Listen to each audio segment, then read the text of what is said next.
بسم الله الرحمن الرحيم. قال النبي صلى الله عليه وسلم: من أفطر صائما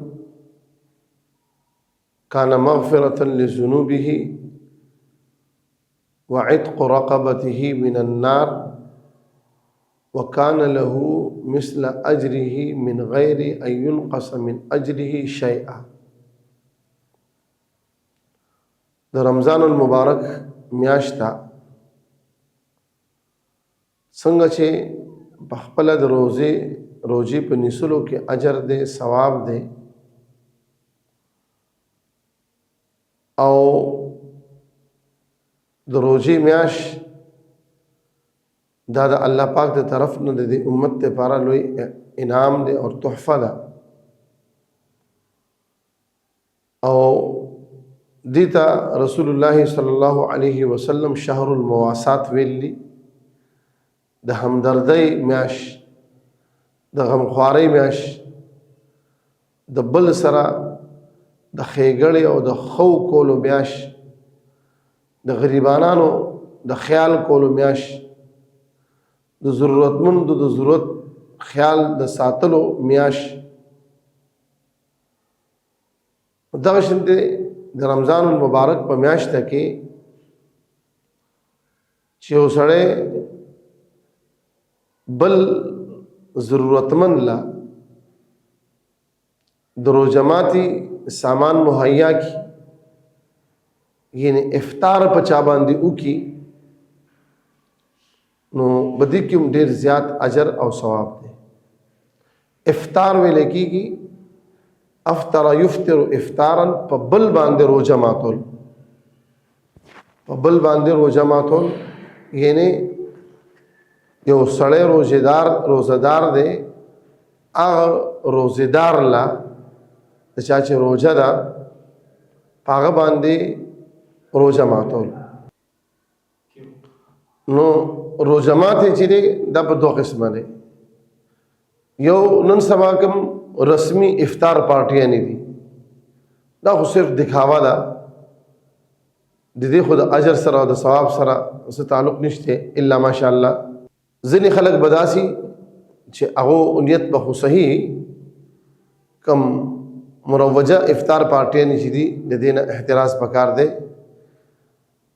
چې هغه صرف رسم پروکول وي او نور تر ثواب نیت پکې ته مقصود نه وي، او ملازدارو ته پکې ته دعوت وي او غیر ملازدارو ته پکې دعوت نه وي.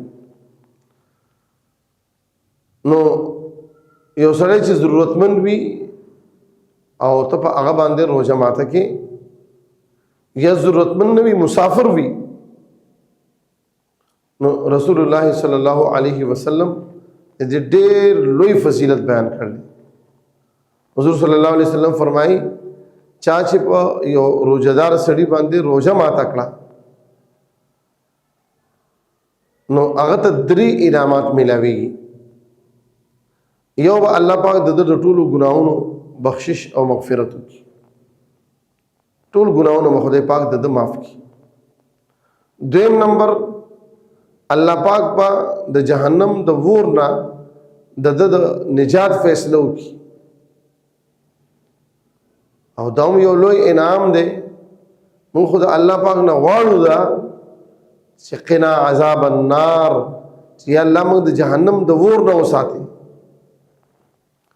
او دریم نمبر، به روزه ماتي کولو باندې با دته دومره ثواب ملاويږي چې څومره ثواب د روزه نسون کی تا پخپل پروژه باندې ثواب ملاويږي.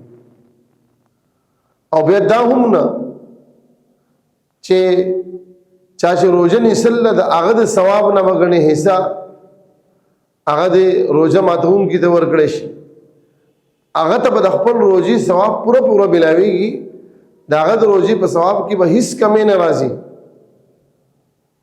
او چا چې د روزه نیسون کی د پاره د روزه مات اهتمام کړل، الله پاک په هغه له هم دغه اجر او ثواب ورکړي. نو کله چې رسول الله صلی الله علیه وسلم دا خبر وکړه، نو چا د رسول الله صلی الله علیه وسلم نه تاسو کو چې اې د الله رسوله من کې هر سړی داسې نه دی چې هغه د دې خبرې طاقت لري چې هغه بل باندې روژه ماته کړي او د روژه ماتې اهتمام وکړي. نو رسول الله صلی الله علیه وسلم فرمایل چې د دې لپاره دا ضروري نه ده، د دې ثواب د حصول لپاره دا ضروري نه ده چې ته یو غټ دعوت اهتمام وکړي، بلکې که یو سړي بل له د کجوري یو ټوکړه ورکړه او هغه پې روژه ماته کړه، دا ثواب دغه سړي ته ملاویږي. یو سړي بل له د اوبو یو ګوټ ورکو، نیم ګیلاس اوبه یې ورکړې او هغه پې روژه ماته کړه، نو دې ورکوونکي ته پې هم دغه اجر او ثواب ملاویږي. نو د روژې په میاشته کې موږ له پکار دا ده چې د روژه ماتي اهتمام کو، او خاص کر کې هغه خلق چې هغه د الله د دین د حصول لپاره محنت کوي، کوشش کوي، یعنی د مدارس او طلبه، ځکه چې د حدیث کې خدا راځي چې روزیدار تبا روزه ماتون کې تبا هغه ثواب ملاويږي چې څومره روزه نیسون کې ته ملاويږي.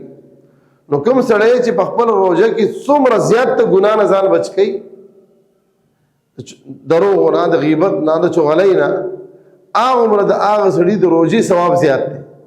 او ظاهره خبره ده چې طالب علم په مدرسه کې ناست دی، د سهار نه واخله د ماښامه پورې قرآن وایي او روژه یې ده، هغه ته به الله پاک د هغه د روژې څومره ثواب ورکوي. نو څوک چې د دغه شان د خلکو د روژه ماتي اهتمام کوي، نو هغو له به الله پاک څومره اجر ورکوي او ثواب ورکوي. الله پاک دې موږ ټول مسلمانانو ته په دې باندې عمل کولو توفیق راکړي.